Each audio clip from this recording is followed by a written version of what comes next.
Bismillahirrahmanirrahim. Assalamualaikum warahmatullahi wabarakatuh. Bagaimana kabar kalian semua? Semoga Allah melimpahkan rahmat dan karunia-Nya kepada kalian semua.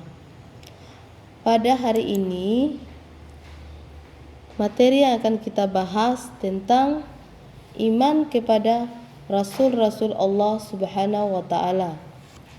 Adapun KD pengetahuan yaitu 3.4 menganalisis makna iman kepada Rasul-Rasul Allah Subhanahu wa Ta'ala. Di sini disebutkan tujuan pembelajaran kita yaitu 1. Siswa dapat menyebutkan makna iman kepada Rasul-Rasul Allah Subhanahu wa Ta'ala. Kedua, siswa dapat menjelaskan kandungan dalil nakli tentang iman kepada Rasul-Rasul Allah Subhanahu wa Ta'ala. Kemudian, beriman kepada semua rasul itu tidak boleh kita membeda-bedakan ya antara rasul yang satu dengan rasul yang lainnya. Karena kenapa? Semua itu adalah utusan-utusan Allah.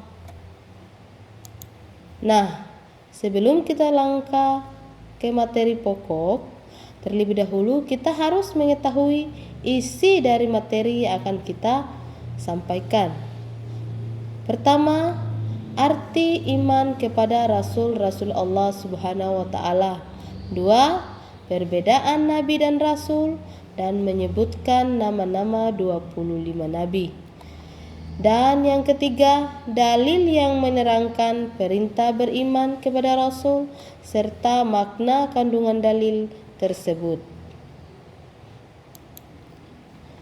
Kemudian setelah kita mengetahui isi materi, kita langsung masuk poin 1 atau A. Arti iman kepada Rasul-Rasul Allah Subhanahu wa Ta'ala. Jadi, iman kepada Rasul yaitu meyakini bahwa Rasul itu benar-benar diutus untuk membimbing umatnya ke jalan yang benar agar selamat di dunia dan di akhirat. Kemudian, iman kepada Rasul Allah Subhanahu wa Ta'ala adalah kewajiban yang hakiki sebab merupakan bagian tak terpisahkan dari iman kepada Allah Subhanahu wa Ta'ala. Siapa yang ingkar kepada Rasul-Rasul Allah sama saja mengingkari Allah sebagai Tuhan yang Maha Esa. Kemudian poin 2 atau B, perbedaan Nabi dan Rasul. 1. Nabi yaitu manusia pilihan yang diberi wahyu oleh Allah Subhanahu wa Ta'ala untuk dirinya sendiri dan tidak mempunyai kewajiban untuk menyampaikan kepada umatnya. Sedangkan Rasul yaitu manusia pilihan oleh Allah Subhanahu wa Ta'ala yang diangkat sebagai utusan untuk menyampaikan firman-firman-Nya kepada umat manusia agar dijadikan pedoman hidup. Ya, itu tadi perbedaan antara Nabi dan Rasul. Kemudian kita akan menyebutkan nama-nama Nabi ya.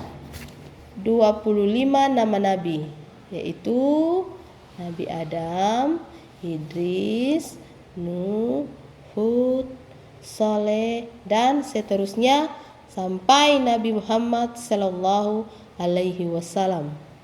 Kemudian perintah beriman kepada Rasul itu terdapat dalam Quran surah An-Nisa ayat 136 yang artinya, wahai orang-orang yang beriman, tetaplah beriman kepada Allah dan Rasul-Nya dan kepada kitab yang Allah turunkan kepada Rasul-Nya serta kitab yang Allah turunkan sebelumnya.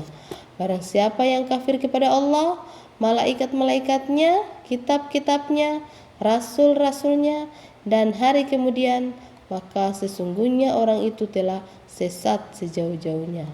Dan hikmah yang bisa kita ambil dari beriman kepada Rasul, yaitu pertama ya, makin sempurna keimanannya. Kemudian terdorong untuk menjadikan contoh dalam hidupnya.